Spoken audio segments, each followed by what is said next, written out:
Boa noite, meninas. Deus abençoe todas nós.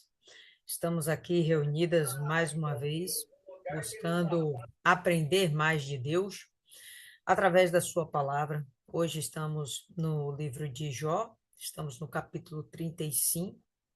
Estamos observando a defesa que Eliú faz a respeito do próprio Deus, em contrapartida aos argumentos de Jó e de seus amigos. E a gente está vendo aqui que ele se posiciona com tanta intensidade, com tanta veemência, que ninguém se atreve a interpelá-lo. Todo mundo calado, ouvindo. Ainda que ele abra espaço, se vocês têm alguma coisa a falar, falem. Ninguém fala nada e ele tem total liberdade para conversar com esses homens que são também sábios. Então, é, é um desenvolvimento muito interessante, um desfecho muito interessante dentro de todo o livro de Jó. Estamos chegando no finalzinho dele. E vale a pena realmente a gente observar cada detalhe, porque a cada detalhe nós crescemos mais com Deus, nossa espiritualidade está sendo desenvolvida, nossa fé está sendo fomentada. E sem mais delongas, vamos convidar o Espírito Santo para estar conosco nesta noite. Senhor nosso Deus, querido Pai, te convidamos, meu Deus, mais uma vez para estar conosco e nos revelar toda a tua palavra, nos revelar, meu Pai, a tua instrução, para que possamos ser cada dia melhores para ti. Que o Senhor venha, Pai, fazer com que o nosso espírito esteja quebrantado para aprender do Senhor, que não tenhamos dentro de nós um espírito de resistência, contrário à tua vontade, contrário à tua verdade, mas que estejamos realmente sensíveis para ouvir a sua voz e prontas para te atender. Seja mudando o nosso proceder, nosso comportamento, a nossa mentalidade, seja fazendo, cumprindo tudo aquilo que te agrada. Que venhamos, meu Pai, ao final dessa noite, estarmos ainda mais fortes, mais solidificadas na fé, mais firmes na rocha que é Cristo. Desde já nós repreendemos todo mal, todo espírito de confusão, todo espírito de atraso, e que o Senhor, meu Pai, venha fazer a tua vontade em nossas vidas, tenha liberdade para falar conosco. Estamos aqui completamente receptivas para te ouvir, para te servir. Entregamos esses breves minutos em tuas santas mãos, na certeza de que o Senhor estará nos acompanhando em tudo. Que não sejam os nossos lábios, mas a tua voz falando através da nossa boca. Em nome do Pai, do Filho e do Espírito Santo, desde já nós te agradecemos. Amém. Graças a Deus. Amém, meninas. Então vamos lá. Capítulo 35 do livro de Jó. A gente vai continuar assim. Então disse Eliú: Achas que é justo dizeres, maior é a minha justiça do que a de Deus? Pois dizes, de que me serviria ela? Que proveito tiraria dela mais do que meu pecado? Eliú está falando, pontuando momentos da fala de Jó. E Jó realmente teve momentos que ele se expressou de tal forma que parecia que realmente ele estava sendo mais justo do que Deus. Ele tinha plantado as melhores sementes, mas ele não tinha conseguido colher o melhor resultado da sua vida. E ele entende que Deus não está atentando para o que está acontecendo com ele. Na verdade, ele entende que Deus é quem está colocando esses flagelos sobre a sua vida. E ele falou isso algumas vezes. Nós vamos voltar atrás e vamos ver, vamos avaliar a fala de Jó e vamos perceber que a fala dele era como de um louco, como de alguém que não tivesse sabedoria, como de alguém que estivesse sofrendo uma aflição emocional muito grande e ele não conseguia raciocinar claramente. É aquele momento onde somos pegas de surpresa com o dia mau, que não sabemos de onde veio, nem por que veio, nem quando vai cessar. Isso, às vezes, essa falta de respostas nos deixa perturbadas. E isso pode acabar abalando a fé do cristão temporariamente. Tem situações que mina a fé da pessoa. E, obviamente, isso vai depender do quanto você tem intimidade com Deus, do quanto você confia em Deus. Porque você, conhecendo o caráter de Deus, dificilmente você vai se deixar abalar por quaisquer circunstâncias. Você não vai se deixar abalar, porque você conhece o caráter fiel de Deus, você tem intimidade com esse Deus, você já teve mais do que experiências, você tem comunhão. Se chega o dia mal, no momento em que você está tão bem estruturado espiritualmente, o dia mal provavelmente não vai te abalar. Mas se há dentro da gente alguma fragilidade, uma fraqueza espiritual, uma falta de observância no cuidado com a nossa vida espiritual, uma falha na prática da oração, da meditação, dos jejuns, a gente vai acabar se colocando numa situação onde o dia mal pode nos perturbar, porque a sua confiança em Deus não está firme. Se você não tem confiança de que Deus é Deus suficiente para te livrar, é Pai suficiente para te ouvir e te amar, então você vai ficar abalado. Foi o que aconteceu com Jó. Então, vamos voltar aí no capítulo 9 de Jó, e vamos ver alguns posicionamentos que ele teve quando ele estava realmente com a mente transtornada. Não vamos aqui acusar Jó, porque ele é só um ser humano e não conhecia tão bem a Deus. Então, Jó 9, no capítulo 2, a gente vai ter o seguinte: na verdade, sei que é assim, mas como se justificaria o homem para Deus? Você vai perceber que ele, nesse momento, ele reconhece que Deus é justo e que ninguém consegue alcançar essa justiça de Deus. Olha só. Aí a gente vai para o verso 15, mesmo capítulo 9, verso 15. A ele, ainda que eu fosse justo, não responderia antes, ou não responderia antes ao meu juiz, pediria misericórdia. Posicionamento de Jó, humilde. Ainda que eu fosse justo, Deus não me responderia. Parece que Deus está distante. Ele fala como se Deus estivesse distante dele, distante dos seus problemas, sem o menor interesse ou preocupação com as suas mazelas. Isso aqui, pessoal, aponta para essa falta de confiança em Deus. Crer que Deus existe, crer que Deus é poderoso, crer que Deus é justo, mas não crer que Deus poderia ouvi-lo. Vamos aí para o verso 20. Aí já no verso 20 ele fala assim: se eu me justificar, a minha boca me condenará. Se reto me disser, então ele me declarará perverso.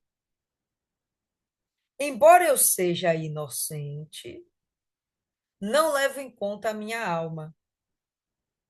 desprezo a minha vida. Bom, no instante ele falou que ele não teria como chegar diante de Deus. Mas agora ele confessa que há dentro dele uma justiça. Embora eu seja inocente, não leve em conta a minha alma, desprezo a minha vida. Tudo é o mesmo, portanto digo, ele consome ao reto e ao ímpio, ele se referindo a Deus. Tanto ímpio como reto, aos olhos de Deus, dá no mesmo. E eu não dou valor à minha alma, eu prefiro morrer. Por que que ele fala dessa forma? Porque ele está perturbado, fora de si, sem consciência até mesmo do que ele está falando. Lembra quando ele diz: a minha queixa é como de um revoltado? Ele estava revoltado. A gente vai ver aí ainda no verso 28. Ainda receio todas as minhas dores, pois bem sei que não me terás por inocente. Ele entende que Deus vai olhar para ele, não vai o ter por inocente. Visto que estou condenado, por que lutar em vão? Por que eu vou correr atrás das minhas respostas, visto que estou condenado? É o que Eliú está falando. De que me vale ser bom, de que me vale a minha justiça, se Deus não está olhando para essas coisas. Ainda que me lave com água de neve e purifique as minhas mãos com sabão, mesmo assim me submergirás ao fosso, e as minhas próprias vestes me abominarão. Então aqui ele deixa claro que Deus, ele vai praticar para com Jó o que na cabeça dele é uma injustiça. Ele vai ser perverso com Jó, sem fazer distinção daquele que é reto e daquele que é ímpio, daquele que realmente merece ser justificado e aquele que merece algum castigo. Esse tipo de pensamento a respeito de Deus estava incomodando Eliú. Percebe que ele estava nesses diálogos há muito tempo, presente, ouvindo esses diálogos há muito tempo. Os desabafos de Jó. E Eliú ali consternado, porque o que ele estava falando era um absurdo. Como assim Deus seria injusto de tratar por igual tanto o reto como o ímpio? Esse é o pensamento de Eliú. Isso é absurdo. Mas o pensamento de Jó é: não vale a pena ser perfeito, não vale a pena ser santo, não vale a pena seguir as regras. Ele vai me tratar da mesma forma como o ímpio. Então, ainda acompanhando aqui a sequência, vamos para o verso, ou para o capítulo 10, no verso 2. Direi a Deus, não me condenes, mas faz-me saber por que contendes comigo. Por que ele faria essa pergunta? Porque ele não vê razão para Deus se opor a ele. Por que que ele não vê razão? Porque ele se acha justo, porque ele se acha digno de ser considerado. Há pouco ele falou, ele era inocente. Então a gente vai ver que essa linha de pensamento que Eliú está trazendo a respeito de Jó, sim, procede. Foram falas de Jó. Foram falas de Jó. E aí no verso 4, ainda no capítulo 10, a gente vai ter assim: tens tu olhos de carne, vês tu como o homem vê? São os teus dias como os dias dos homens? Ou são os teus anos como os anos de um homem? Para te informares da minha iniquidade e averiguares o meu pecado? O, o entendimento de Jó é: o Senhor é como um ser humano que precisa levar tempo, que precisa avaliar, que precisa analisar, que precisa observar, perscrutar, pesquisar para ver o meu pecado? O Senhor não percebe que eu estou isento de pecado, que eu sou inocente?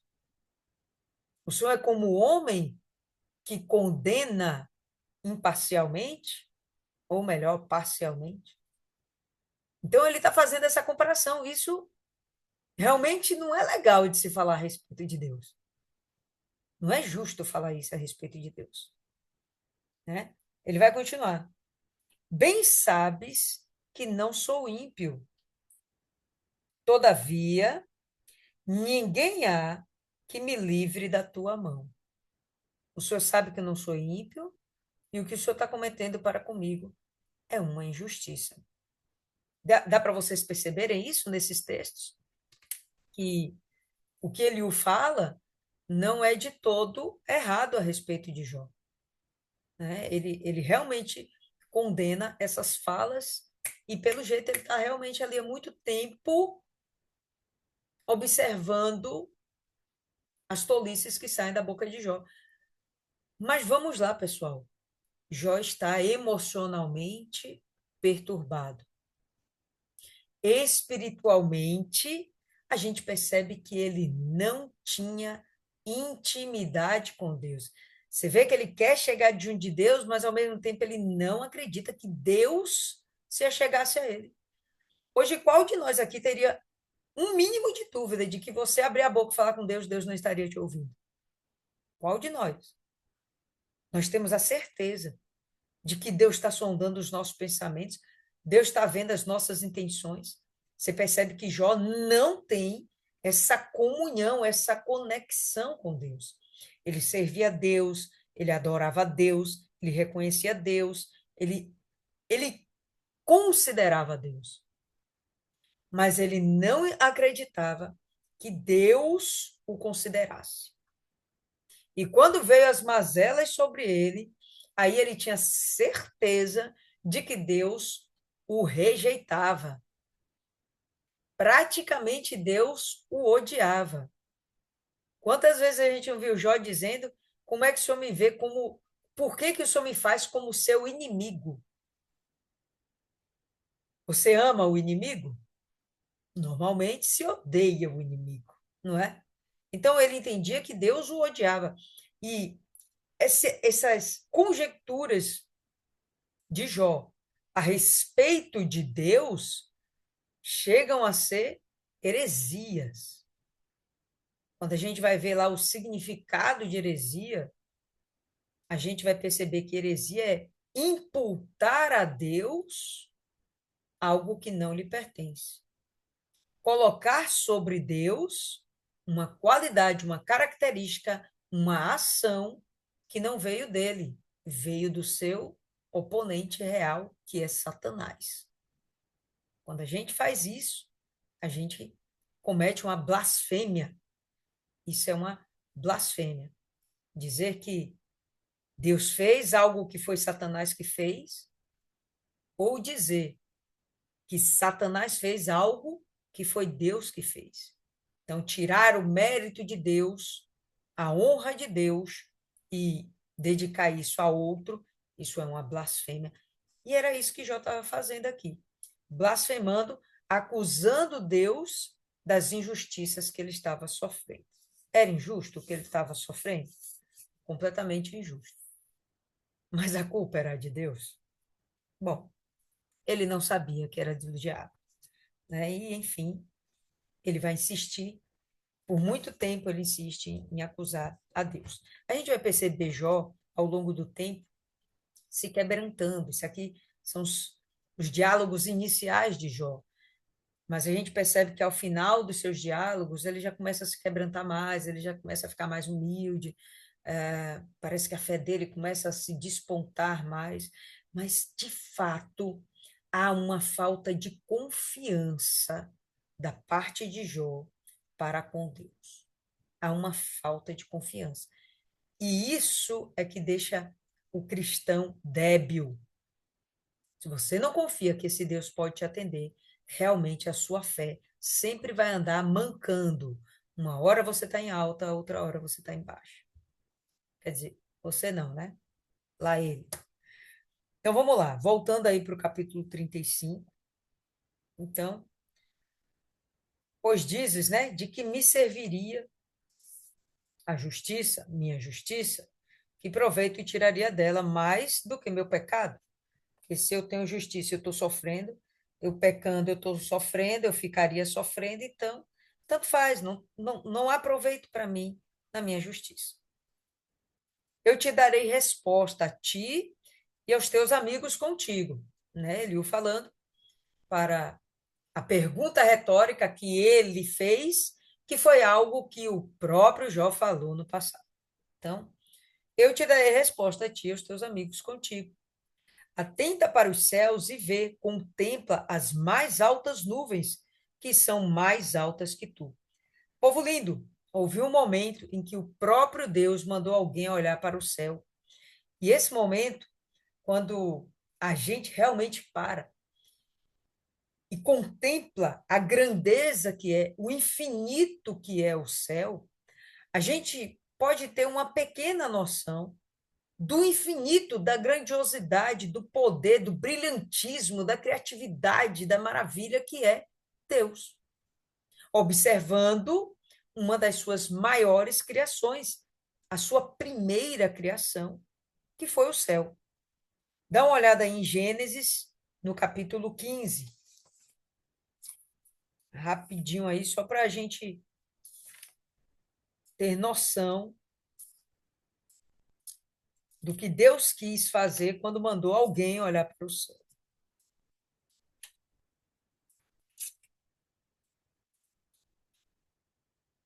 Todo mundo já abriu? Só falta eu. 15, no verso 5.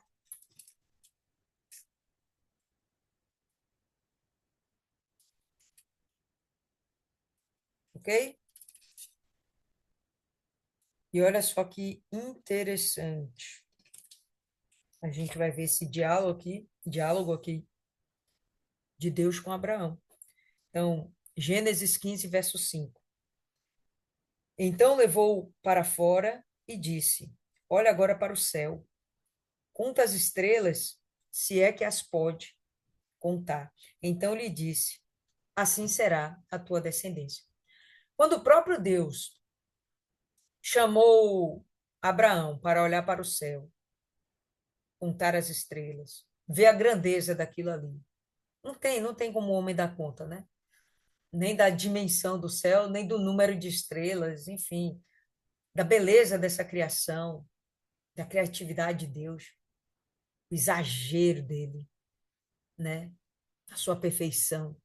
A gente não dá conta, o ser humano não dá conta disso. Mas quando você olha para esse Deus que criou tudo isso não fortalece a sua fé em você perceber que ele tem poder mais do que suficiente para atender às suas necessidades. A ideia de Deus foi fazer com que Abraão ampliasse a sua visão, ampliasse a sua fé, ampliasse exponencialmente a sua confiança nesse Deus criador maravilhoso e que ainda atenta, olha, para coisas pequenas como o ser humano. E tem o ser humano na conta de sua obra-prima, sua melhor criação. O objetivo de olhar para o céu, você perceber quão grande esse Deus é. Pode falar, Maiana. E mais que isso, né? Ele espera da gente a confiança. Eu estava meditando mais cedo em 1 Samuel, no capítulo 13, que fala quando Saul tinha reinado um ano e no segundo ano veio as guerras lá contra os filisteus e Samuel tinha dito para ele esperar e não oferecer o sacrifício e tal. E quando ele viu o povo correndo, quando ele viu os inimigos vindo, ele foi lá e apresentou o próprio sacrifício, e assim, o holocausto. E assim que ele apresentou o holocausto, Samuel chega e diz que por causa daquilo ali ele vai perder o reino.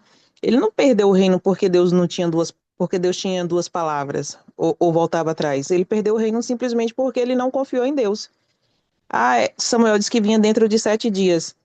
Ele disse que deu 7, porque deu 7 dias, Deus não falou a hora, ele ia estar lá com 7 dias. Ele não quis esperar.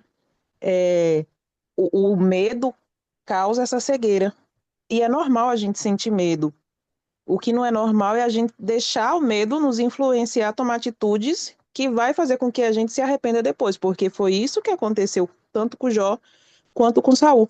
E quando Deus fala para Abraão olhar o céu e ver as grandezas, Abraão não tem dimensão do poder de Deus. Mas Deus criou tanta coisa, e no meio daquelas milhares e milhares de estrelas, como a senhora falou aí outro dia, miríades de miríades, ele chama cada uma pelo nome. Se ele chama cada estrela pelo nome, ele não vai lembrar da gente, ele não vai cumprir o que nos prometeu. Não é fácil. Nessa época de Jó, eles até então conheciam Deus como se fosse um Deus tirano. Eles não conheciam a misericórdia de Deus, mesmo que Deus já tinha demonstrado várias e várias vezes, tanto que o homem pecou e Deus colocou, tirou do jardim, mas deu a oportunidade de salvação. Mas é mais fácil culpar Deus por nossas atitudes, por nossos erros, ou culpar qualquer outra pessoa do que assumir as nossas fraquezas. De fato. E era justamente o proceder de Jó. Acusar Deus das suas mazelas, dos seus problemas. Né? O ego ferido, né? Sim, também, também. Vamos misturar aí tudo isso. Era um cara perturbado. E não estou falando perturbado de endemoniado. Perturbado dentro de si, emocionalmente. O cara era uma bomba implodindo dentro de si mesmo, né? As perguntas, as inquietações, a falta de resposta, o silêncio de Deus, o não confiar em Deus, perturbou ele demais. Interessante é que Eliú estava lá do lado, mais perturbado do que ele ainda, indignado, né? Então ele chega e estimula nesse momento Jó e os seus amigos olhem para o céu, tá? Vamos olhar para Deus. Vamos focar no Criador, vamos focar naquele que tem todo o poder. Vamos olhar para os céus. E aí ele vai continuar. Se pecas, em que isso pode te afetar? Se os teus pecados são muitos, que lhe fazes? Se és justo, que lhe dás ou que recebe ele das tuas mãos? Então, ele agora vai falar, olhar para o céu, a ideia é, olha para Deus, né? Vamos pensar em Deus. Se você peca pouco ou demais, que se importa para Deus? Afeta em Deus o quê? Deus vai ficar fraco? Deus vai ficar mais forte? Deus vai ficar. Deus vai mudar o seu caráter? Ele vai ser menos Deus, mais Deus? Bom, se você pratica a justiça, isso vai fazer de Deus mais forte, mais fraco? Vai alterar o caráter de Deus? Vai alterar os projetos de Deus, o plano de Deus? Isso vai mexer com Deus? Não.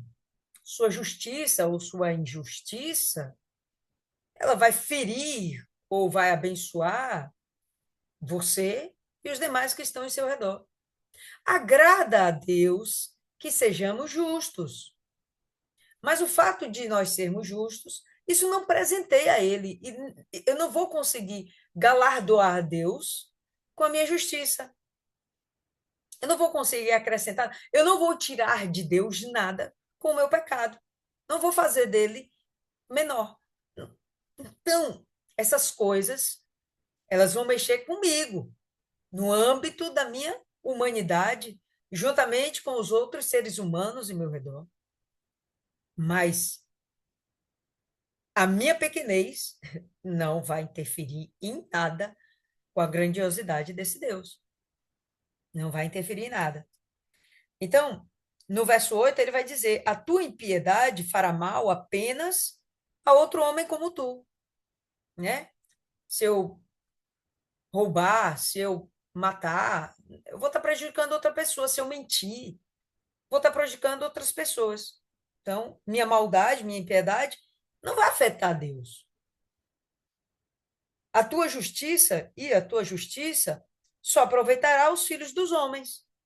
Né? Se eu for generosa, agradar alguém, ajudar alguém, são os outros. Isso não vai mudar em nada, não vai enriquecer a Deus, não vai empobrecer a Deus.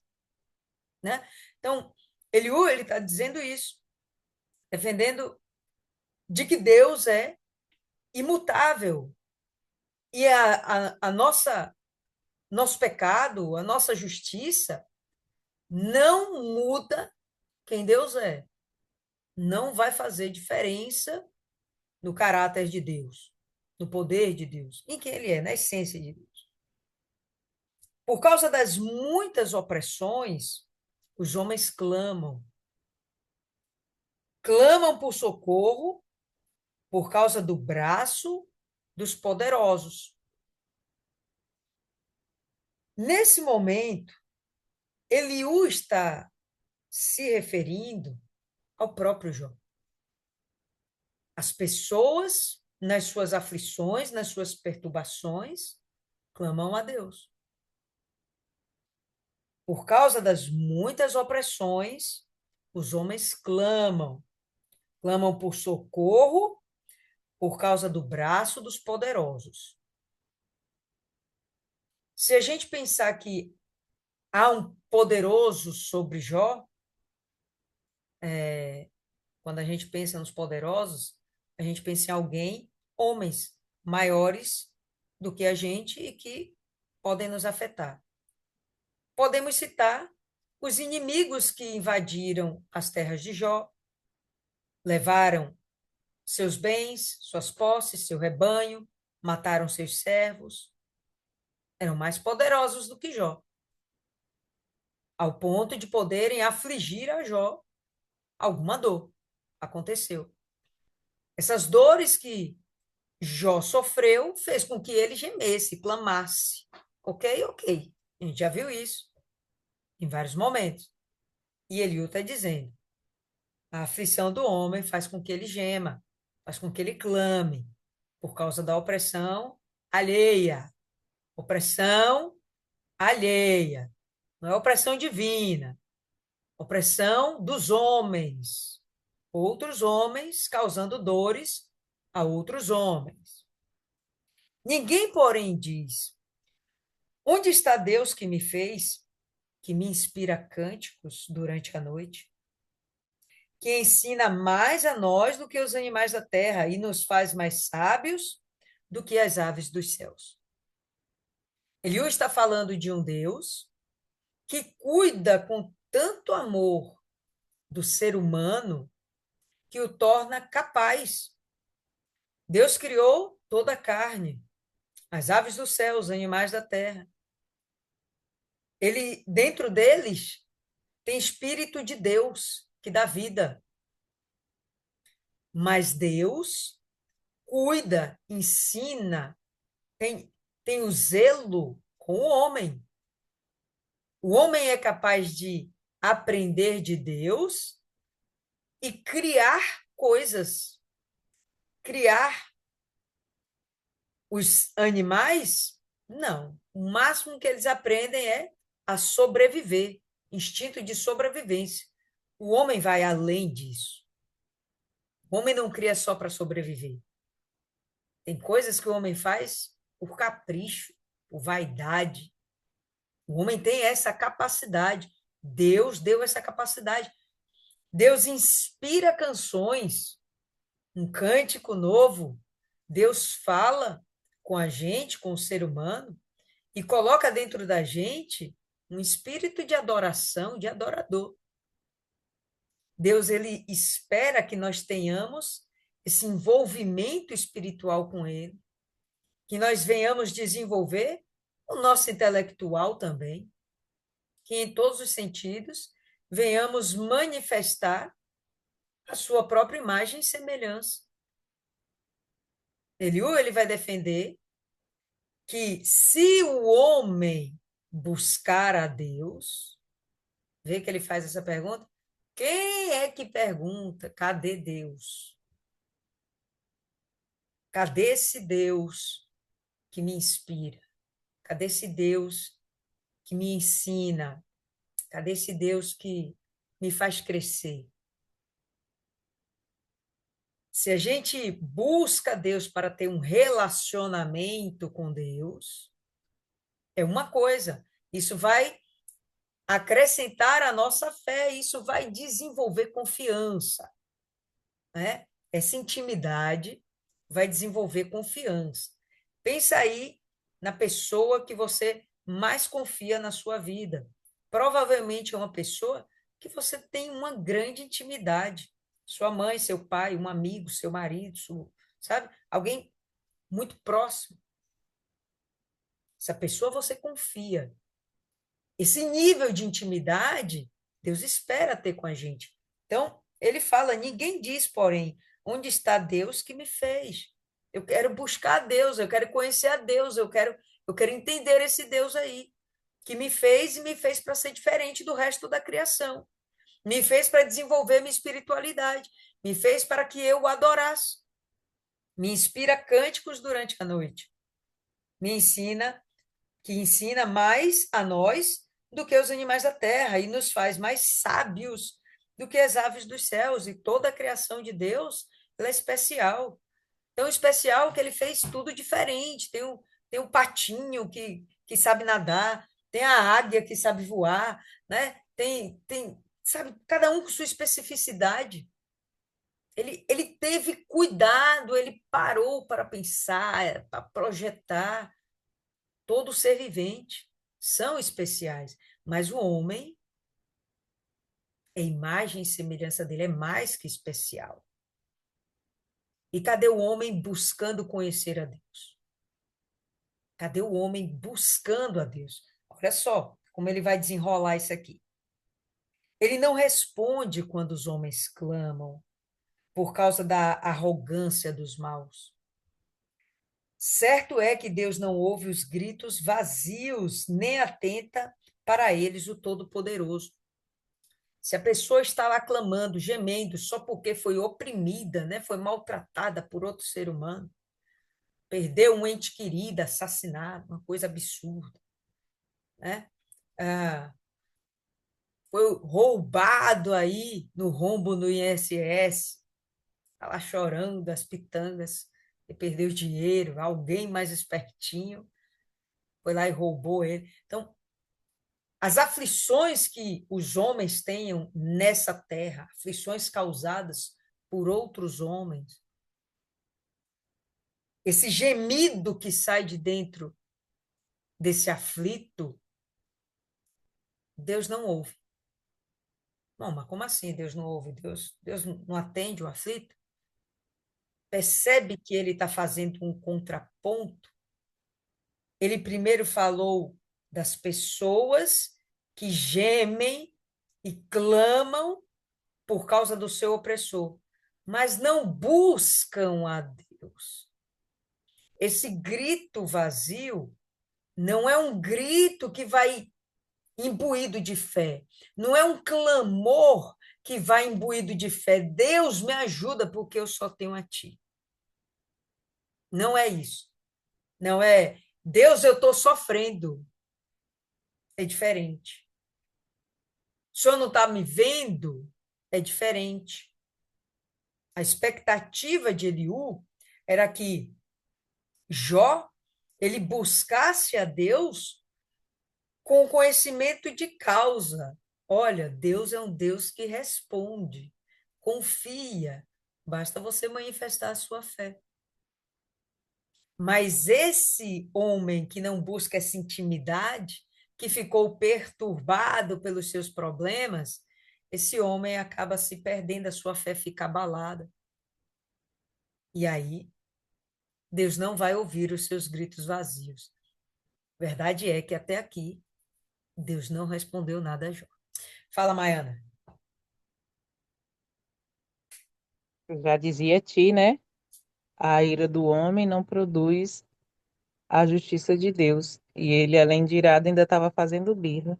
Apanhou mais do que o necessário. Fazendo birra é ótimo. Abre aí Isaías no capítulo 1. Só para a gente ver como é essa atenção de Deus, esse cuidado de Deus. Isaías capítulo 1, no verso 15, pessoal. Pelo que, quando estendeis as mãos, escondo de vós os olhos. Sim, quando multiplicais as vossas orações, não as ouço, porque as vossas mãos estão cheias de sangue.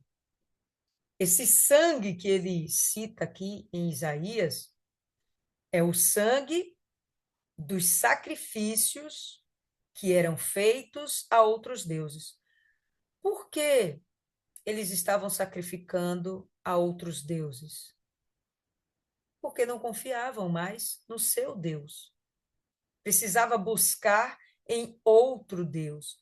Então, esse exemplo aqui de Isaías é a mesma coisa que Eliú está falando: gritos vazios, gritos sem fé, ações sem confiança.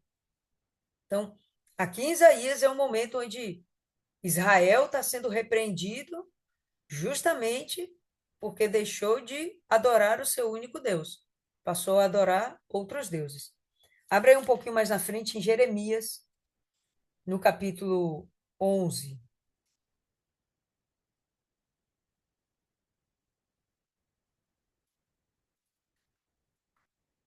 Jeremias 11. Todo mundo? No verso 11. Jeremias 11, verso 11. Portanto, assim diz o Senhor: eis que trarei mal sobre eles, de que não poderão escapar. Clamarão a mim, porém não os ouvirei. Porque a mesma coisa, o povo aqui está se envolvendo com idolatria. Só vocês verem uns versos antes, e vocês vão ver Deus criticando a eles e dizendo: olha, ao contrário de eu atendê-los, de eu estar aqui cuidando deles, que nada, eu vou mandar vir um mal sobre eles. E eles vão reclamar, vão chorar, vão brigar, e eu simplesmente não vou ouvir. Por quê? Porque não confiam em mim. Eles não estão buscando outros deuses? Vão lá, que os outros deuses te salvem. Né? Então, volta aí para Jó. Esse mesmo, esse mesmo pensamento, Eliú está defendendo. Você, Jó, perdeu a sua confiança em Deus. Fé natural, ele tem. Ele crê em Deus, sabe que Deus existe, aquela coisa. Agora, uma coisa é confiar que Deus ele vai te atender, que ele está te ouvindo, que ele tem poder sobre os seus problemas, que ele tem autoridade sobre todo o universo, que ele pisa Satanás em qualquer circunstância. Então, vamos lá. Certo é que Deus não ouve gritos vazios, nem atenta para eles o Todo-Poderoso. Quanto menos ouvirá ele quando dizes que não o vês, que a tua causa está perante ele e que esperas nele, ainda mais que a sua ira jamais castiga. Esse verso 15, eu tenho certeza que na versão de cada uma de vocês aí está escrito diferente. É um verso bem complexo, mas a gente vai esmiuçar ele aí, tá? Mas, enfim, quanto menos ouvirá ele quando dizes que não vês. E Jó disse que não estava vendo Deus na vida dele. Que a tua causa está perante ele, que esperas nele. Então, ele estava lá. A causa de Jó estava perante Deus, ele fala: não, estou aqui diante do Senhor. Só que ele não confiava que Deus ia ouvi-lo. Não confiava que Deus ia respondê-lo. Ele não estava confiante de que Deus ia realmente transformá-lo. Finalzinho das histórias dele, das conversas de Jó, a gente vai ver que ele já muda esse pensamento. Mas, enfim, Eliú está trazendo a conversa de lá e de trás para cá, para frente. Tá certo? Jó ele vai amadurecendo espiritualmente com o próprio sofrimento. Lembrando que esse sofrimento aí passou-se meses. Chegou provavelmente a mais de ano. Tá certo? Então, foi uma dor que fez com que Jó amadurecesse. Né? No início da dor, ele estava naquele desespero e naquela falta de confiança. Mas a gente vai perceber que no finalzinho ele vai mudando o seu pensamento, ele vai amadurecendo. Bom, esse verso 15 aqui. Ainda mais que a sua ira jamais castiga. É uma das versões aqui que eu tenho. Tem uma outra versão aqui que fala assim: mas agora, porque Deus, na sua ira, não está punindo, nem fazendo muito caso das transgressões. O que significa esse verso? Que ainda que Jó esteja sofrendo o que Jó está sofrendo, Jó merecia sofrer muito mais. E se Deus o castigasse realmente, se fosse Deus quem estivesse punindo Jó, Jó estaria sofrendo muito mais. E Deus tinha o direito de punir a Jó pelas bobagens que ele já tinha falado a respeito de Deus. Se Deus estivesse atentando para o pecado de Jó, para as falas tolas dele, lembrando que antes disso, Jó era íntegro, reto, fiel, se desviava do mal.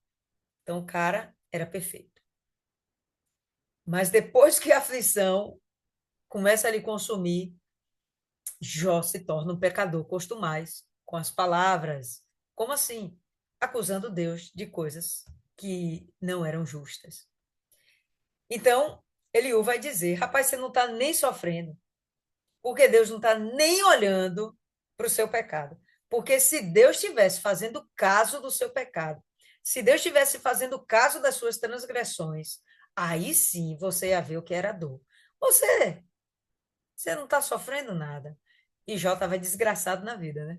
Mas Eliú fala: você não está sofrendo nada. Você não sabe o que é castigo de Deus. Você não tem noção do que é castigo de Deus. E aí a gente vai para o último verso, que fala assim, vamos completar aqui. Ainda mais que a sua ira jamais castiga, e ele não faz o mínimo caso da sua impiedade. Ele não está nem olhando para a sua transgressão. Assim, Jó abre em vão a sua boca, sem conhecimento, multiplica palavras, né? Então, é como se ele... um outro já tinha falado isso a respeito dele, né? É como se ele se tornasse um papagaio para falar asneiras contra Deus. Aí Eliú fala: meu amigo, você não está nem sofrendo. Mas se você verdadeiramente confiasse em Deus, você não era mais para estar passando por essa situação. Ele de pronto já teria te justificado. Então é isso aí, povo lindo. O que é que ficou aí para vocês ou o que vocês têm a acrescentar? Qual a visão que vocês tiveram? Possa estar diferente aí do que eu percebi. E vocês querem compartilhar? Quem começa aí? Viviane?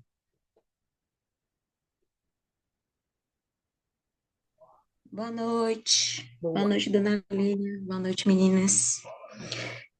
O que ficou aqui para mim fala mais sobre a confiança, né? E também outra coisa também, dona Lília.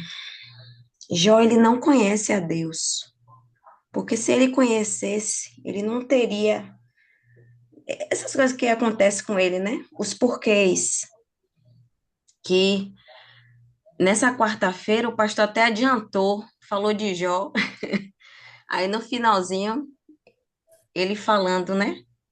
Hoje, agora os meus olhos te veem. Então, ele começou o quê? A conhecer a Deus, né?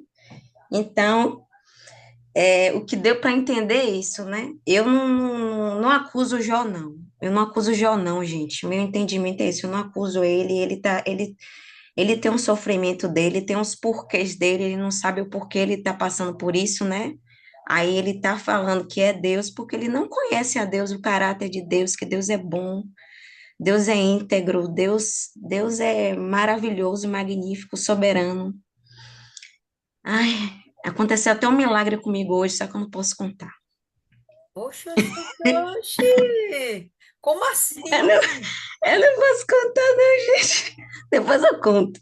Depois eu conto. Meu Deus do céu. Chega, eu estou aqui em êxtase, porque até agora eu tô sem acreditar no milagre que Graças, Deus fez. graças a Deus. Aproveite Dona Aline, o bom de Deus. Aproveite o bom de Deus. Deus é fiel demais, gente. Deus é fiel demais. Inacreditável. Aí, é isso que ficou para mim, isso é confiança. Confiança, confiança. Que até para mim mesmo essa semana foi confiança. Eu tive que confiar. E eu na busca, quarta-feira, falando para Deus, meu Deus, eu confio no Senhor. Aí veio aquelas palavras que a gente lê aqui na Bíblia, né? Eu comecei a citar, falar, o Senhor me sonda, o Senhor me conhece, o Senhor me sonda e me conhece. Aí eu comecei a buscar, falando da palavra de Deus, ele só foi só testificando em mim, mas é muito forte, gente. Aí é isso, Deus confirma. Entendeu? Ele é grande, é glorioso, é grandioso. A gente só tem que obedecer e confiar. Só isso. Mais nada. Perfeito, bom resumo. E vão, Obedecer e e confiar. vão para cima. Isso mesmo. Dona Rosa,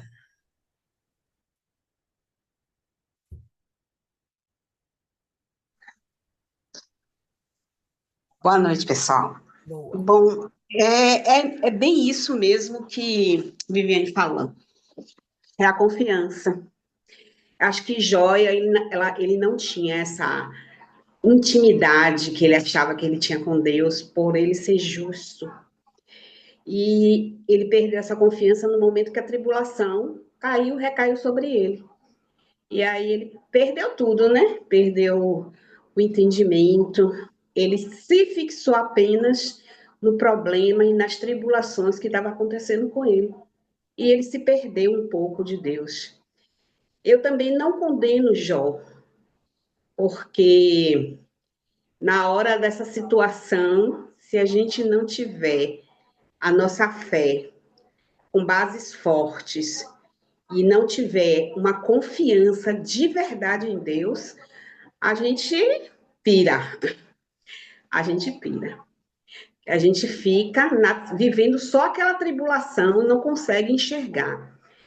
Eu me lembro que eu tive um momento muito difícil na minha vida, muito, muito mesmo, e que eu ficava me perguntando, né? Esses porquês é que atrapalha a gente, né? Atrapalha demais. E o diabo, ele é um aproveitador. Ele usa disso, né? Porque ele é oportunista. Ele usa dessa sua fraqueza para incitar cada vez mais que esses porquês fiquem na sua cabeça. Então, em um determinado momento, eu disse: eu preciso de Deus. Eu não tenho que ficar ouvindo essa voz.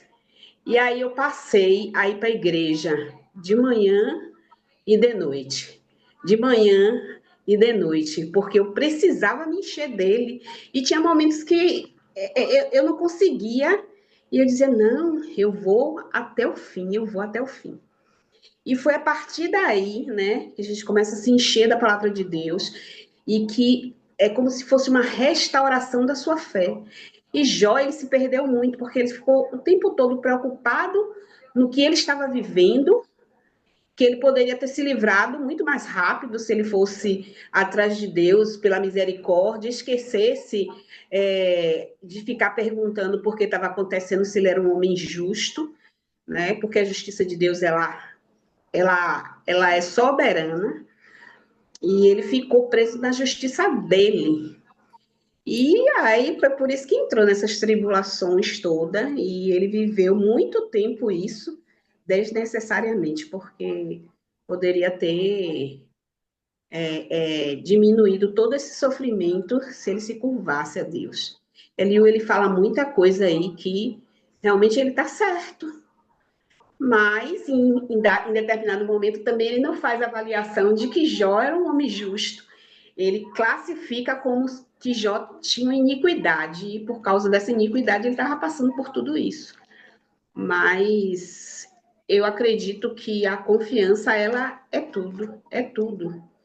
E se a gente começar a mudar os nossos hábitos, as nossas formas de pensar, Deus, ele, ele nos visita, e é algo tão grandioso que ele fala com a gente.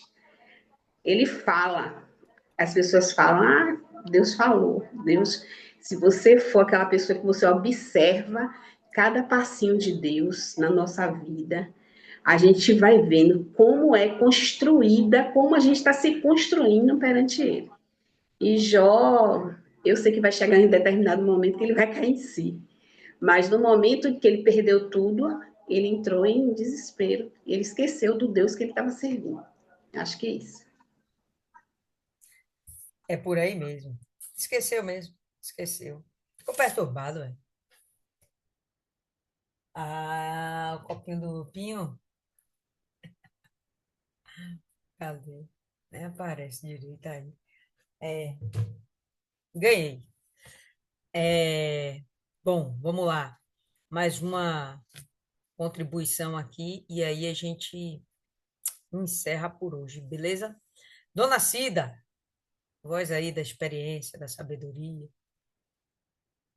Se a senhora estiver acordada, né, Dona Cida, claro. Dona Lívia, eu tô aqui ainda. Eu sempre tô, né? Jó, eu tô aprendendo com Jó, né? É que devemos confiar em Deus, né? Apesar de que na tribulação, na dor que Jó está passando, né? Qualquer uma de nós, ainda conhecendo, né, a Deus, já teria, talvez, se não tivesse o Espírito Santo, desistiria. E como eu muito vejo falar que muitas são as pessoas que têm o Espírito Santo e desistem, com menos tribulação, muito menos do que Jó, porque Jó perdeu, como eu digo, né? Quem mexe na família, quando mexe na família, realmente a família é o alicerce, né, aqui na Terra. Então Jó não mexeu só na família, mexeu no corpo dele, né, na dor da alma, né? Jó teve depressão, né? E a pessoa com depressão, a pessoa não consegue nem raciocinar. E Jó está conversando, né? Jó não era um pastor, Jó não era um evangelista, Jó não era. Ele simplesmente era um homem temente a Deus e fiel e se desviava do mal. Então, graças a Deus que ele permaneceu, né, com toda conversa dos amigos, né, das pessoas, ele permaneceu ali, mesmo falando, né, que qualquer um falava, né, como está na igreja, por quê, por quê, porque a gente pergunta mesmo, a gente tem que vigiar sobre isso, né, porque Deus, ele é tremendo e toda a majestade é dele, e a gente sabe que, para ele, o sofrimento ou não, ele não vai deixar de ser Deus, né? Então, é isso aí, o que eu estou aprendendo com o Jó é a resistência, né? Como as pessoas dizem assim, como é o nome, meu Deus? Paciência de Jó. Paciência de Jó, não fala isso não, que é maldição. Não, não é maldição, não, gente. Paciência de Jó é que Jó resistiu.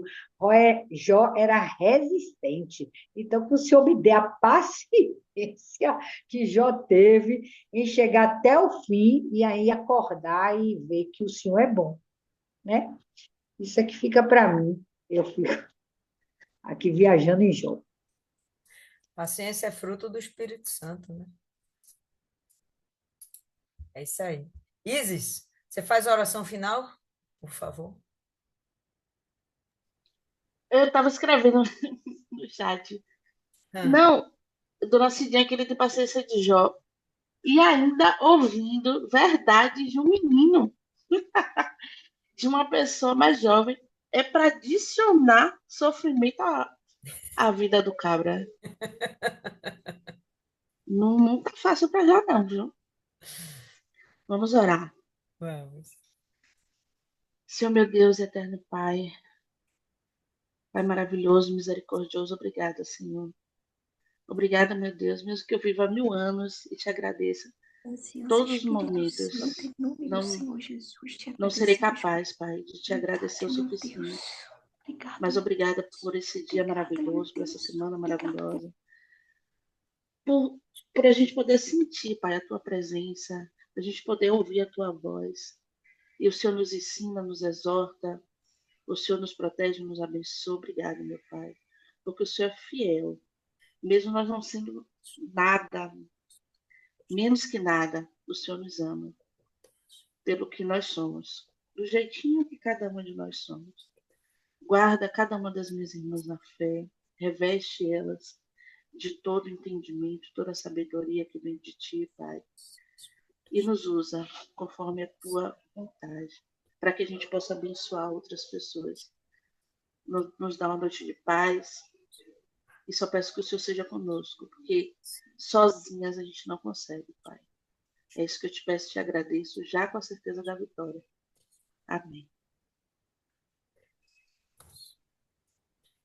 Amém, pessoal. Então é isso aí. Por hoje é só. A gente se encontra de novo no sábado.